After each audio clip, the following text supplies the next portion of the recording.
Assalamualaikum warahmatullahi wabarakatuh. Di sini saya akan mempresentasikan sebuah materi akuntansi biaya. Perkenalkan, nama saya Fadli Hadiansyah, NIM saya 18721500005. Saya dari Prodi Pendidikan Ekonomi semester 3 Universitas Pancasakti Kampus D. Yang terhormat Ibu Hani Rachmani, MPD selaku dosen pengampu mata kuliah akuntansi biaya. Baik, di sini kita langsung aja masuk ke topik pertama, pengertian, fungsi, dan klasifikasi. Pengertian akuntansi biaya adalah suatu proses pencatatan keuangan yang di dalamnya terjadi penggolongan dan peringkasan atas suatu biaya produksi, penjualan produk ataupun jasa menggunakan suatu cara tertentu, lengkap dengan penjelasannya. Fungsi akuntansi dan sistem pencatatan atas aset, pendapatan, dan beban pendidikan. Setiap sekolah di Indonesia memiliki tugas dan tanggung jawab untuk yang pertama menginventarisir dan mencatat kepemilikan aset sekolah, dan yang kedua anggaran pendapatan dan belanja sekolah. Inventarisasi pemilikan aset sekolah dimaksudkan untuk mengetahui kecukupan sarana dan prasarana di sekolah itu serta keberadaannya baik atau buruk. Tujuan akuntansi biaya sendiri adalah sebagai informasi tentang semua pengeluaran dan pemasukan yang dilakukan instansi yang terkait, di mana informasi tersebut sebagai acuan pengambilan keputusan dalam pengelolaan instansi yang terkait. Fungsi akuntansi biaya yang pertama memastikan biaya per unit dari berbagai produk yang diproduksi. Yang kedua memberikan analisis pengeluaran yang tepat berdasarkan proses operasional. Yang ketiga mencari tahu sumber pemborosan baik dari bahan work in progress atau penggunaan mesin sehingga dapat menyiapkan laporan untuk mengendalikan pemborosan. Yang keempat menyediakan data yang diperlukan sebagai panduan untuk menetapkan harga produk. Yang kelima memastikan profitabilitas masing-masing produk dan menyarankan manajemen tentang bagaimana keuntungan ini dapat dimaksimalkan. Yang keenam membantu penyusunan anggaran dan pelaksanaan pengendalian anggaran. Yang ketujuh menyediakan data yang berguna bagi manajemen untuk mengambil berbagai keputusan keuangan. Yang kedelapan mencegah kesalahan dan penipuan dengan memfasilitasi informasi yang cepat dan dapat diandalkan. Yang kesembilan mengetahui laba atau rugi dengan mengidentifikasi jurnal pendapatan, produk atau jasa tersebut. Yang ke-10 memberi saran kepada manajemen tentang kebijakan ekspansi di masa depan. Siklus akuntansi biaya. Yang pertama pencatatan semua harga bahan baku.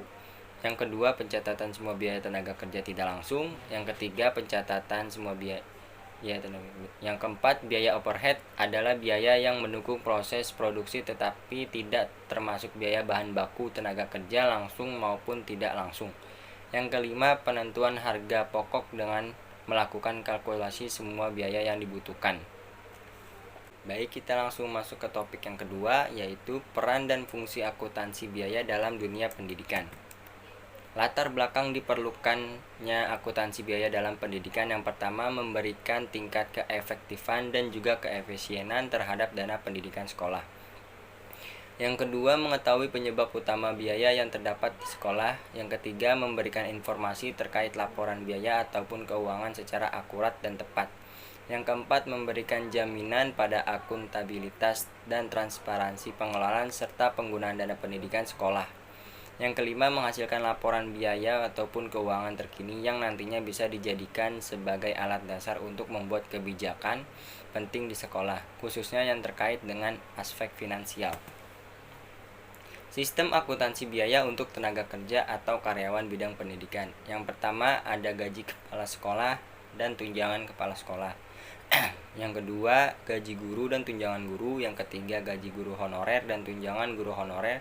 Yang keempat gaji staf dan tunjangan staf. Peran dan fungsi akuntansi dalam dunia pendidikan ya seperti ini bagannya, dari pemerintah ke kepala sekolah, dari pemerintah ke kreditor atau peminjaman, dari pemerintah ke masyarakat, masyarakat ke orang tua siswa, dari pemerintah ke supplier atau pemasok, dari kepala sekolah ke guru dan karyawan. Baik, kita langsung masuk ke topik ketiga, yaitu akuntansi biaya dalam manajemen pendidikan. Pengertian akuntansi pendidikan. Sumarsono menjelaskan bahwa akuntan pendidikan adalah akuntan yang bertugas di dalam dunia pendidikan akuntansi seperti mengajar, membuat kurikulum terkait pendidikan akuntansi, dan juga melakukan penelitian di dalam bidang ilmu akuntansi. Peran dan fungsi akuntansi pendidikan: yang pertama ada tahap pencatatan.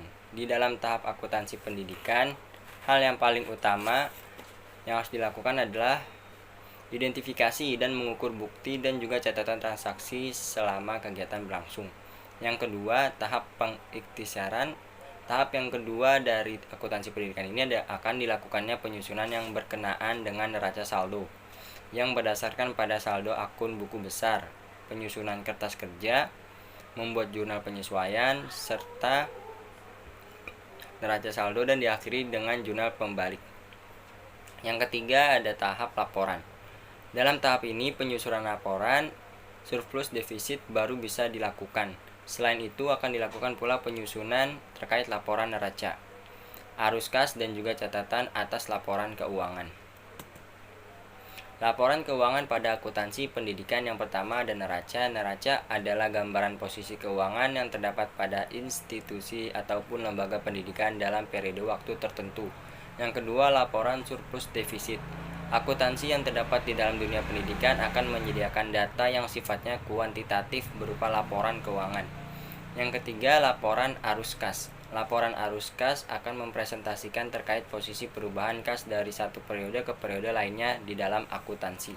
Selanjutnya kita masuk ke topik 4, yaitu bidang-bidang ekonomi akuntansi biaya dalam dunia pendidikan. Jenis-jenis biaya pendidikan: yang pertama ada biaya langsung atau direct cost. Biaya penyelenggaraan pendidikan yang dikeluarkan oleh sekolah, siswa, atau keluarga sekolah. Berwujud pengeluaran uang yang secara langsung digunakan untuk membiayai penyelenggaraan PBM, penelitian dan pengabdian masyarakat, gaji guru dan pegawai lainnya, bahan perlengkapan, dan biaya perawatan.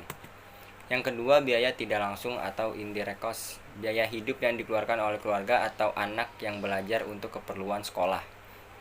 Biaya ini dikeluarkan tidak langsung oleh lembaga pendidikan, melainkan dikeluarkan oleh keluarga anak untuk mengikuti pendidikan.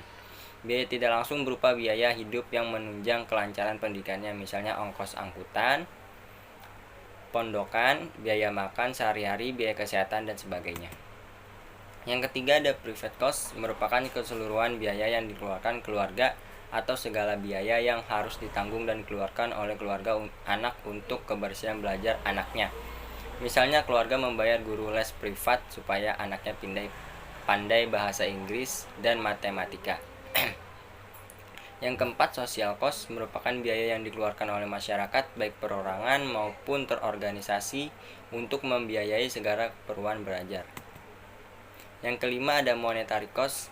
Selain pengeluaran dalam bentuk uang atau materi, ada juga biaya yang harus dikeluarkan tidak berbentuk uang, melainkan berbentuk jasa, tenaga, dan waktu. Biaya semacam ini dapat diuangkan atau dinilai dan disetarakan kepada nilai uang. Biaya semacam ini disebut biaya moneter. Fungsi pembiayaan dalam pendidikan. Fungsi anggaran di samping sebagai alat untuk perencanaan dan pengendalian juga merupakan alat bantu dalam mengarahkan suatu lembaga menempatkan organisasi dalam posisi yang kuat atau lemah. Anggaran juga berfungsi sebagai tolak ukur keberhasilan suatu organisasi dalam mencapai sasaran yang telah ditetapkan. Apabila dilihat dari perkembangannya, biaya memiliki fungsi yaitu sebagai alat penaksir, sebagai alat otorisasi pengeluaran dana, dan sebagai alat efisiensi. Selanjutnya topik yang kelima, faktor yang mempengaruhi biaya pendidikan.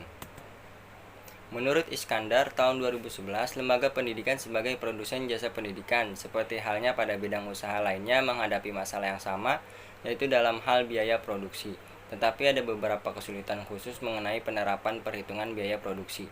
Menurut Blau tahun 1992 dan Idochi dan Anwar tahun 2004, kita menghadapi suatu kelemahan yang merembes pada fungsi produksi pendidikan, bahwa hubungan antara input sekolah di satu pihak dan output sekolah di lain pihak secara konvensional diukur melalui skor-skor achievement.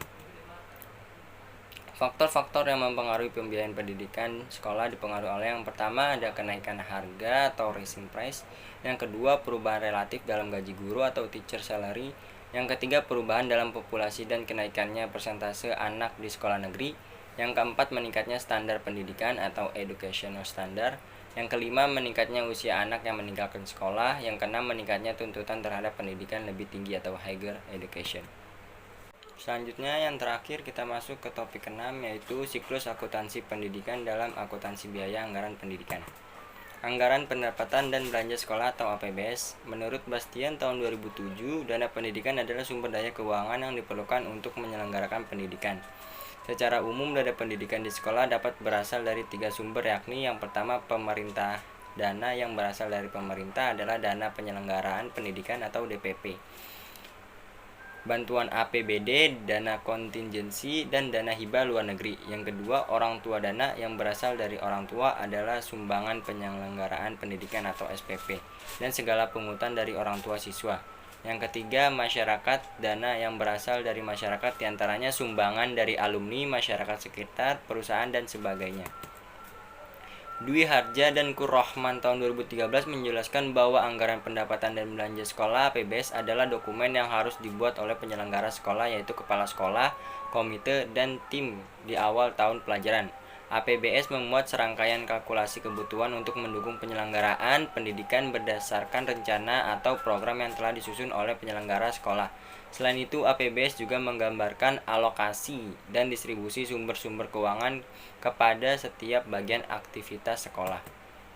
Menurut Jack tahun 2015, APBS merupakan salah satu sistem yang dapat dipergunakan sebagai alat perencanaan, pengorganisasian, dan pengawasan dari seluruh aktivitas organisasi atau pengelola pendidikan. Dengan menggunakan APBS, pengelola mampu menyusun perencanaan anggaran dengan lebih baik sehingga koordinasi dan pengawasan yang dilakukan dapat memadai pula. Dana yang tidak dimasukkan dalam APBS adalah dana kontingensi, dana hibah dari luar negeri, sumbangan dari masyarakat, dan bantuan alumni. Karena dana tersebut belum diperhitungkan ketika RAPBS diajukan pada awal tahun pelajaran. Tetapi dana-dana tersebut bisa muncul dan tidak menuntut kemungkinan masuk ke dalam anggaran pendapatan dan belanja sekolah menurut Bastian tahun 2007. Baik, langsung aja kita masuk ke kesimpulannya.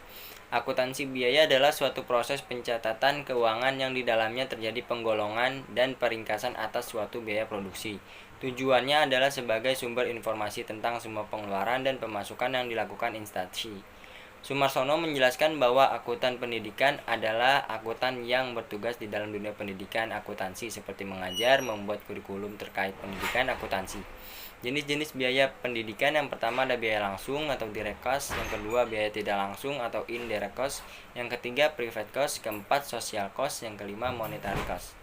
Faktor yang mempengaruhi biaya pendidikan, yang pertama ada kenaikan harga atau rising price, yang kedua perubahan relatif dalam gaji guru atau teacher salary, yang keempat perubahan dalam populasi dan kenaikannya persentase anak di sekolah negeri, yang keempat meningkatnya standar pendidikan atau educational standard, yang kelima meningkatnya usia anak yang meninggalkan sekolah, yang keenam meningkatnya tuntutan terhadap pendidikan lebih tinggi atau higher education. Sekian presentasi dari saya. Bila ada kekurangan dalam menyampaikan materi atau ada kesalahan kata-kata dalam menyampaikannya, mohon dimaafkan. Billahi taufik wal hidayah. Wassalamualaikum warahmatullahi wabarakatuh.